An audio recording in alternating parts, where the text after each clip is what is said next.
क्या आपको पता है, अगर आपके घर के बाहर ऐसा कलरफुल बादल दिखे तो एकदम अलर्ट हो जाना। इस डेंजरस सी चीज के बारे में आपको अवेयर होना ही चाहिए। और एक इंसान के सपने में बार बार एक ही सुपरनैचुरल एंटिटी आती थी। ये क्यों होता था और इसके बाद का इवेंट आपको जरूर जानना चाहिए। और किसी भी जू में आप अब से जाओगे तो अब से आपको ऐसा चश्मा दिया जाएगा। आपको जरूर जानना चाहिए कि ये वियर्ड सा लुकिंग चश्मा आखिर जू में जाने के पहले क्यों पहनते हैं। और धरती के सभी लिविंग ऑर्गेनिज्म को जीने के लिए पानी चाहिए, राइट?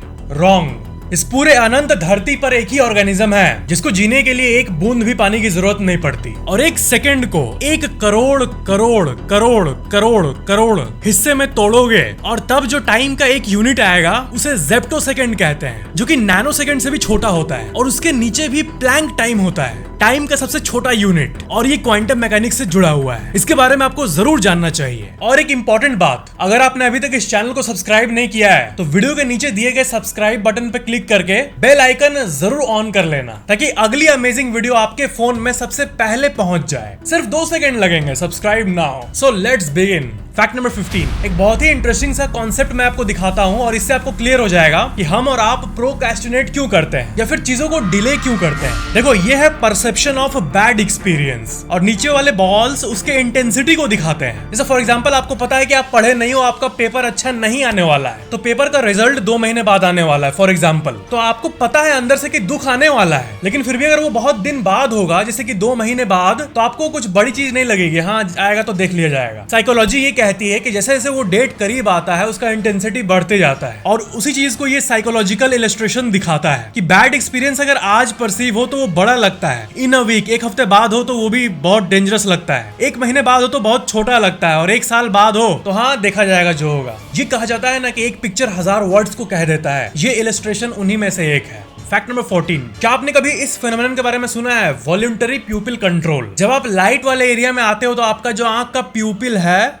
ये छोटा हो जाता है, और जब आप अंधेरे में जाते हो तो प्यूपिल बड़ा हो जाता है ताकि अंधेरे में आपको अच्छा दिखे, ज्यादा लाइट आंख में जाए। तो ये इनवॉलंटरी होता है, यानी खुद से ही कंट्रोल करता है शरीर। आपका सबकॉन्शियस माइंड कंट्रोल करता है। आपका सबकॉन्शियस माइंड जो कि ऑटोमेटिकली आपके सांस को चला रहा है, पूरे बॉडी में ऑटोमेटिकली ही इम्यून सिस्टम लड़ रहा है बीमारियों से। कितने प्रोबेबल बीमारियां आ सकते थे जिसको कि इम्यून सिस्टम आपका रोक दिया है। तो पूरा बॉडी कितना इंटेलिजेंट है। तो प्यूपिल का बड़ा होना छोटा होना एनवायरनमेंट के लाइट के हिसाब से ये भी एक सबकॉन्शियस इनवॉलंटरी कंट्रोल है। लेकिन दुनिया के 0.005% लोग इसको वॉलंटरी कर पाते हैं। अब जैसे मैं बैठा हूं तो सोचूंगा कि मैं अपने प्यूपिल का साइज कम कर लूं, बढ़ा लूं, कितना भी से ट्राई करूं, थोड़ी होगा, वो नहीं होगा, क्योंकि ये हो ही नहीं सकता।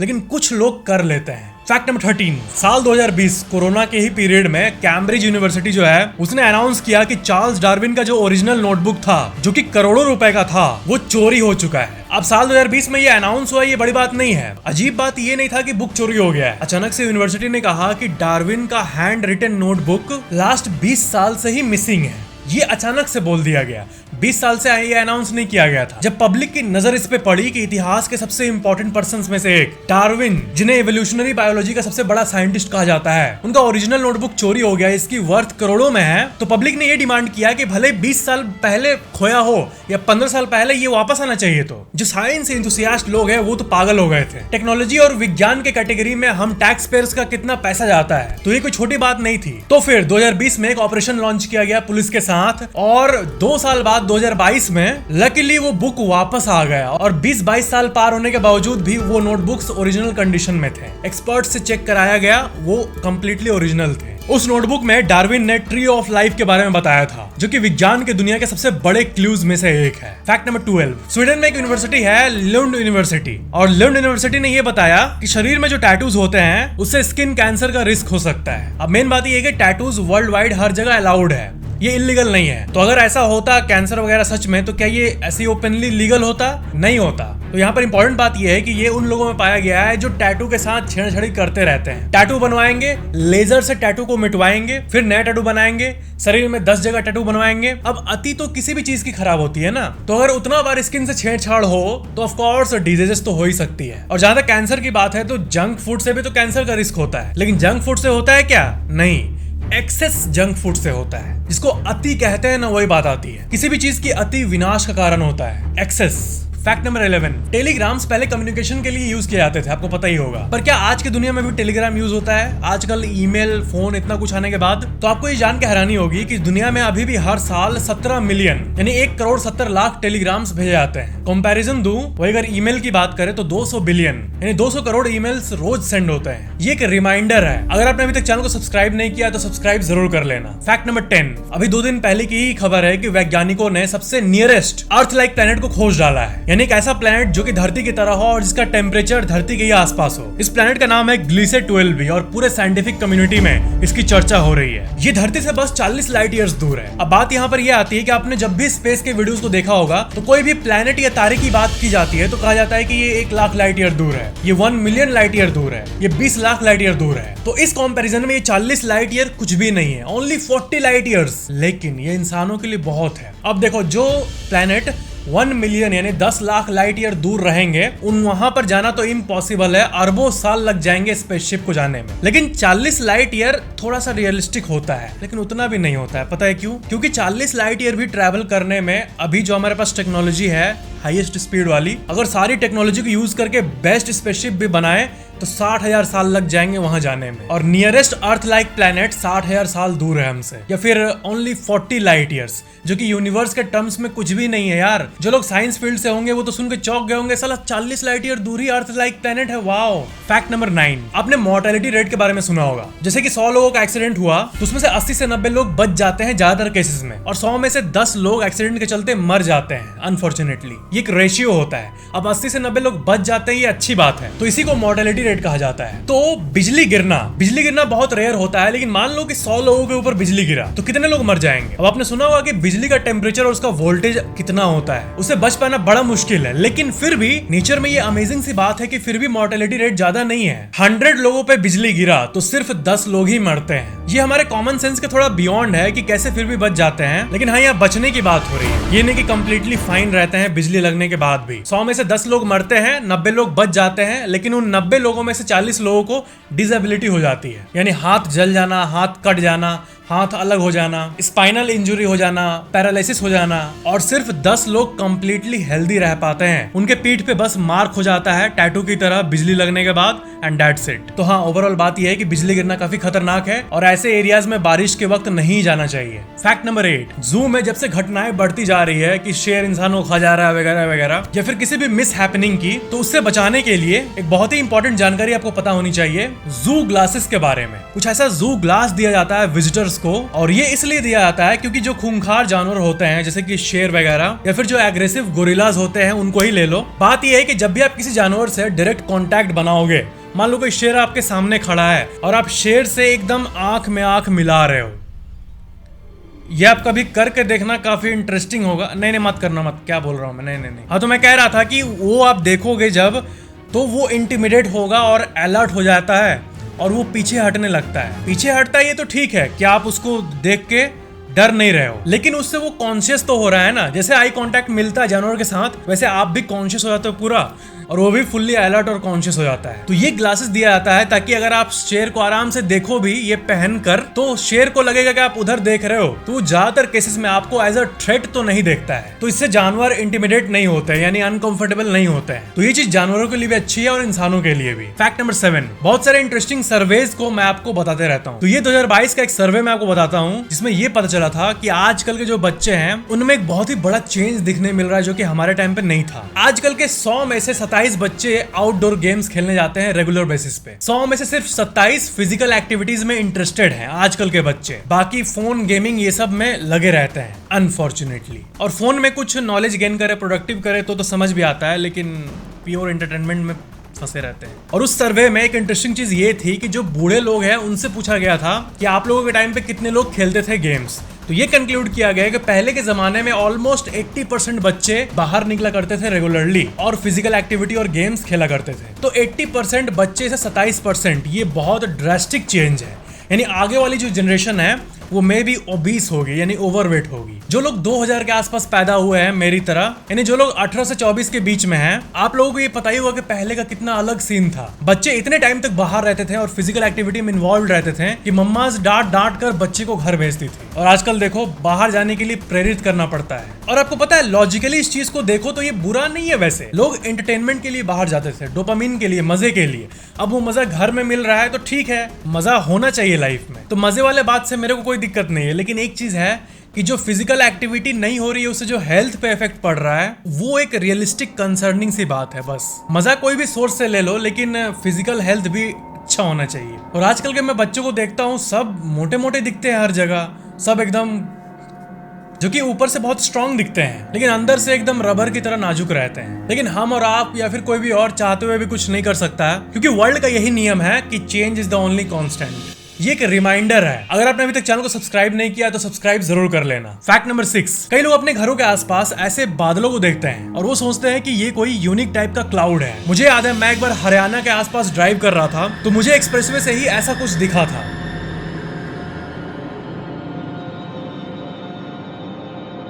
तो मुझे लगा कि ये कौन सा नेचुरल फेनोमेनन है, मुझे इसके बारे में वीडियो में बताना होगा, कुछ होगा। बाद में घर गया तो न्यूज से ये पता चला कि ये कोई केमिकल फैक्ट्री में लगी आग थी। तो जी हाँ, बादल का नॉर्मल कलर के बदले कोई भी और कलर आपको दिखे, वियर्ड सा लाल बादल, ऑरेंज बादल, पिंक बादल, तो समझ जाना कि किसी बहुत बड़े फैक्ट्री या फिर केमिकल फैक्ट्री में आग लगी है। क्योंकि पिंक बादल, पर्पल बादल, मैंगो कलर का बादल ये नेचुरल नहीं होता है। फैक्ट नंबर 5, साइंटिस्ट बहुत ही क्रेजी चीजों को लेकर रिसर्च करते रहते हैं। तो उन्होंने इस बात पे रिसर्च किया कि क्या धरती पे कोई ऐसा ऑर्गेनिज्म है जिसको पानी नहीं चाहिए जिंदा रहने के लिए। तो इतने मिलियंस ऑफ स्पीसीज में से एक स्पीसीज के बारे में पता चला, एक चूहे के बारे में, रैट।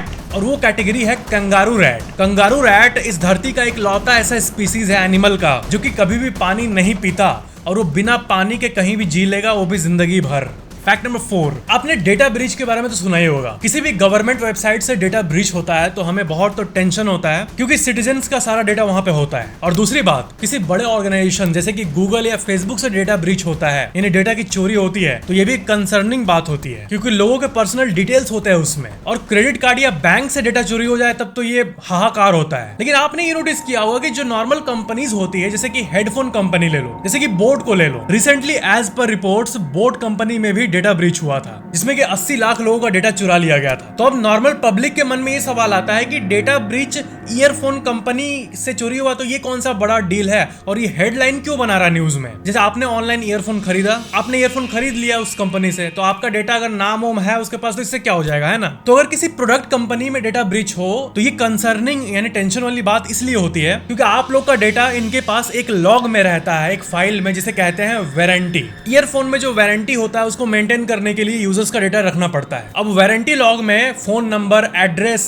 सब कुछ रहता है हर एक इंसान का। आप किस ऐप को यूज करके पेमेंट किए थे, आपका एड्रेस क्या है, आपका ईमेल क्या है, आपका फोन नंबर क्या है, ये सब वारंटी लॉग में रहता है। तो इतनी सारी चीजें होती है, इसलिए एक नॉर्मल कंपनी की भी डेटा ब्रीच बड़ी हो जाती है। अब बैंक वैंक में तो डेटा ब्रीच हो तब तो बाबा वो तो हाहाकार होता है लिटरली। फैक्ट नंबर 3, कुछ हफ्ते पहले ये खबर आई थी कि एक वोल्केनो फटा और उसमें $6000 यानी 5 लाख रुपए का सोना निकला, 100 ग्राम सोना। तो ऐसा अक्सर होता है, जो लोग वोल्केनोस के आसपास रहते हैं, आपको इसका अंदाजा नहीं होगा, लेकिन वो ऐसे ही अवसर का तलाश करते हैं, नेचुरल खनिज उनको मिल जाए। और जहां भी एक्टिव वोल्केनो होता है वहां पर आसपास बहुत सारे मिनरल्स होते हैं, तो उनको एक्सट्रैक्ट करके वहां पे रहने वाले लोग तो पैसा कमाते हैं। और कभी कभी लकीली थोड़ा सा वोल्केनो इरप्ट होता है, लावा निकलता है, तो इसके साथ साथ गोल्ड भी बाहर आता है, गोल्ड के टुकड़े। तो ऐसी न्यूज देखकर चौंकने की बात नहीं है, क्योंकि ये बिल्कुल कॉमन फेनोमेनन है। फैक्ट नंबर 2, टाइम को हम लोग सेकंड्स में मापते हैं, 1 सेकंड, 2 सेकंड, मिनट में भी, घंटे में भी, लेकिन और पीछे जाते हैं। ठीक है, सेकंड्स के पहले सेकंड से भी छोटा होगा नैनो सेकंड, राइट। तो बहुत लोग ये मानते हैं कि नैनो सेकंड इस दुनिया का सबसे स्मॉलेस्ट टाइम का यूनिट है, लेकिन ऐसा नहीं है। टाइम के यूनिट के मामले में 1 सेकंड के अगर नीचे जाए हम लोग, तो सेकंड के नीचे होता है डेसी सेकंड, उसके नीचे सेंटी सेकंड, फिर आता है अपना फेमस मिली सेकंड, फिर माइक्रो सेकंड, फिर आता है नैनो सेकंड, अपना दूसरा फेमस, उसके नीचे आता है पिको सेकंड, उसके भी नीचे आता है फेमटो सेकंड, उसके भी नीचे आता है एटो सेकंड, उसके नीचे आता है जेप्टो सेकंड, और उसके नीचे आता है योक्टो सेकंड, फिर रोंटो सेकंड, फिर क्योटो सेकंड, फिर Planck time. Goosebumps. Quantum mechanics की दुनिया में जो रिसर्चेस होते हैं उनमें प्लैंक टाइम इन्वॉल्व रहता है। एक के आगे 43 जीरोस, यानी इतना बड़ा नंबर, ये है प्लैंक टाइम का मतलब। जिसका मतलब ये हुआ कि 1 सेकंड बस 1 सेकंड को इतने हिस्से में तोड़ो, उसके बाद जो एक यूनिट निकलेगा वो है 1 प्लैंक टाइम। फैक्ट नंबर 1, कई लोग ये पोस्ट करते हैं कि उन्हें एक सपना रिपीटेड आता है या फिर कोई एक एंटिटी है जो कि उन्हें रिपीटेड सपने में दिखते रहता है। तो ड्रीम जो है ये अपने आप में एक बहुत ही मिस्टीरियस टॉपिक है। अब मान लो कि 1 लाख लोगों ने इस वीडियो को देखा, तो उसमें से 50,000 लोग ऐसे होंगे जिनको कि सपना आता है रेगुलरली, यानी उनको पता है कि सपने देखना कैसा होता है, कैसा एक्सपीरियंस होता है, वियर्ड सा। और 50,000 लोग ऐसे होंगे जिनको कोई एक्सपीरियंस याद नहीं रहता होगा सपने का। और कमेंट्स में मैंने देखा है कि बहुत लोग कहते हैं कि राजेश भाई मेरे को सपना तो आता ही नहीं है, सपना कैसा होता है। तो ऐसा नहीं है कि सपना आपको नहीं आता है, सपना आपको याद नहीं रहता, लेकिन अगर आप कॉन्शियसली ऑब्जर्व करने की कोशिश करो, सुबह उठने के बाद याद करो कि रात में आपके साथ क्या क्या हुआ, तो अचानक से आपको फ्लैशबैक दिखेगा सपने का। और ड्रीम्स में रिपीटेड एक ही एंटिटी को देखना, जो पैरानॉर्मल इन्वेस्टिगेटर्स है वो तो बहुत ही क्रेजी बात बोलते हैं इसके बारे में। वो एक टर्म का यूज करते हैं, इंटरडायमेंशनल सोलमेट, यानी कोई ऐसा अदर डायमेंशन का एंटिटी जिससे आपका कोई कनेक्शन हो, चाहे वो पास्ट लाइफ से हो या फिर फ्यूचर से हो। कहा जाता है कि जिस तरह अर्थ में हमारे लिविंग बीइंग्स के साथ कनेक्शन होता है, चाहे वो कोई जानवर हो चाहे वो कोई इंसान हो, वैसे जो इस ब्रह्मांड की पैरेलल वर्ल्ड है, जो इंटर डायमेंशनल वर्ल्ड है, उससे भी कई लोग हमसे जुड़े होते हैं। वेस्टर्न दुनिया में आपने एंजल्स के बारे में सुना होगा, वहां के लोग ये बिलीव करते हैं, उनका ये मान्यता है, बिलीफ है कि एंजल्स उन्हें प्रोटेक्ट करते हैं इस दुनिया में। तो इंटर डायमेंशनल एंटिटी, ये सुनने में ही बड़ा अजीब लगता है। और इंटर डायमेंशनल सोलमेट, ये उसे कहा जाता है जब कोई एक ही गर्ल किसी के सपने में बार बार अपीयर हो, या फिर किसी लड़की के सपने में एक ही लड़का बार बार अपीयर हो। ये तो पैरानॉर्मल इन्वेस्टिगेटर्स और पैरासाइकोलॉजिस्ट्स की बात हुई। और विज्ञान के रिसर्चेस की बात करें तो विज्ञान में अभी तक ये एक्सप्लेनेशन नहीं मिला है कि एक ही चीज बार बार सपने में कैसे आ सकती है। एक कमेंट देखा था मैं, जिसको देखकर मैं भी पागल हो गया था, क्योंकि ये मेरे लिए रिलेटेबल था। क्या था वो कमेंट? उस कमेंट में आप में से किसी एक जन ने लिखा था एक पूरे घटना के बारे में कि वो 12 बजे सोया, 2 बजे उठा तो उसको एक इंटेंस सपना आया था, एक अजीब सा। फिर वो पानी पीकर रात को 2-2:30 बजे फिर से सोया। तो अजीब बात ये है कि सपना वहीं से कंटिन्यू हुआ, और 5 बजे उठा और उसके बाद फिर सो गया, तो फिर सपना वहीं से फिर कंटिन्यू हुआ। ये चीज मैंने भी एक्सपीरियंस की, आप यकीन नहीं करोगे। मैंने पूरे लाइफ में 1-2 बार ऐसा देखा है जिसमें कि मेरे सपने, जहां पर कोई इंटेंस सा सपना टूटा, मैं इसके बारे में सोच रहा हूँ, बोला ठीक है सपना था, फिर मैं टॉयलेट गया, पानी पिया किचन में जाके, फिर आगे फिर सो गया, फिर वहीं से सपना रिज्यूम होता है। ये तो बड़ी ही अजीब बात है, इसको तो विज्ञान समझा ही नहीं सकता मेरे ख्याल से। कंटिन्यू कैसे हो जाता है भाई? और सपने के दुनिया में इससे भी ऊपर वाले मिस्ट्री पे चले तो इससे भी ऊपर जो रैंक करता है वो है प्री कॉग्निटिव ड्रीम्स, यानी कोई चीज होने वाली होती है उसके पहले ही आपको उसका ग्लिम्स मिल जाना। ये तो अनबिलीवेबल है, ये कैसे हो सकता है भाई? तो सपने के बारे में inter dimensional soulmate, inter dimensional entity, pre cognitive dreams या फिर ड्रीम्स वहीं से रिज्यूम होना, ये ऐसी चीजें हैं जिनके ऊपर रिसर्चेस करके भी कुछ भी कंक्लूड नहीं कर पाया गया है आज तक। तो मे बी फ्यूचर में साइंटिस्ट्स को इसके बारे में कुछ एक्सप्लेनेशन मिले, वो भी प्रॉपर वाली। तो ये थे आज के फैक्ट्स। वीडियो पसंद आया तो वीडियो को लाइक जरूर कर देना और नीचे कमेंट करना कि वीडियो कैसा लगा। और जैसे कि मैंने आपको कहा था, चैनल को सब्सक्राइब करके बेल आइकन जरूर ऑन कर लेना ताकि अगली वीडियो आपको सबसे पहले मिल जाए।